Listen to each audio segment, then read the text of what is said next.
Dalam Bapa dan Putra dan Roh Kudus. Amin. Allah Bapa di surga, kami mengucap syukur bahwa kami Kau ingatkan untuk selalu berjuang menyatukan pikiran, hati, dan kehendak. Menjadi pribadi yang dapat dipercaya, accountable. Semoga perjuangan kita, perbandingan kami untuk selalu menyertai Engkau dan mengikuti kehendak-Mu lebih daripada kehendak kami masing-masing. Terpujilah nama-Mu kini dan sepanjang segala masa. Amin. Saudara, Yesus mengecam para ahli Taurat, orang Farisi yang hidup munafik. Apa yang dikatakan berbeda dengan apa yang dipikirkan, apa yang dikehendaki. Jadi ada ketidakseimbangan antara pikiran, antara hati dan kehendak. Atau dalam bahasa Jawa antara cipta, kemampuan berpikir, kemampuan untuk orang mengolah data, ya, dan kemampuan hati, roso, ya. Roso. Jadi Jawa itu bukan rasa tapi roso, ada bagian dalam dari hati kita yang didalami. Dan ketiga kehendak, will atau karso. Jadi cipta, roso, karso. Itu merupakan satu kesatuan, dan kalau itu menjadi suatu yang dipadukan, dikuatkan dan disinergikan, menjadi sangat powerful. Menjadi kekuatan empower, jadi kekuatan yang daya kuat untuk bisa menyatu.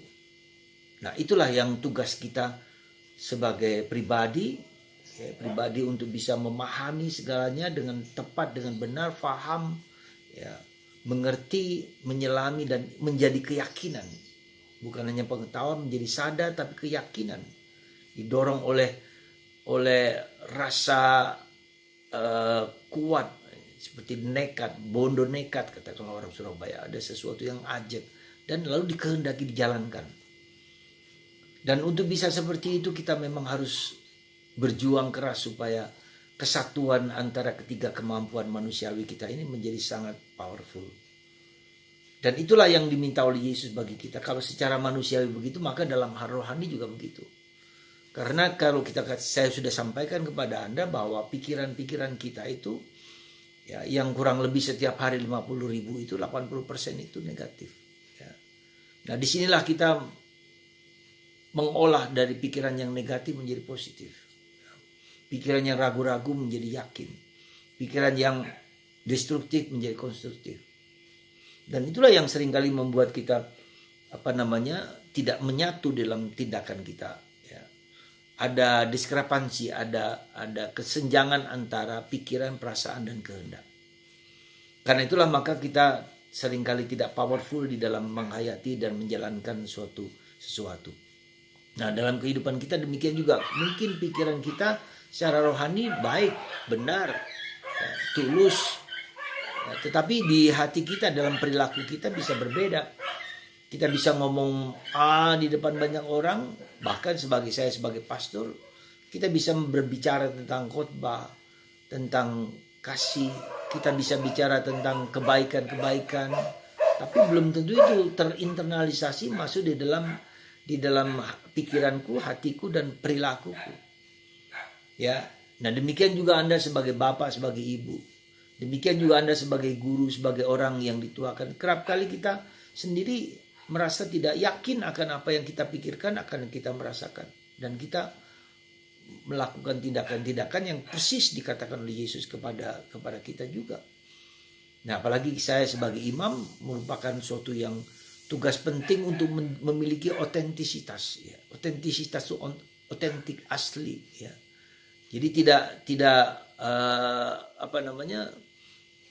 konflik antara kemampuan kita itu, antara pikiran, hati, spiritualitas, dan karsa, kehendak.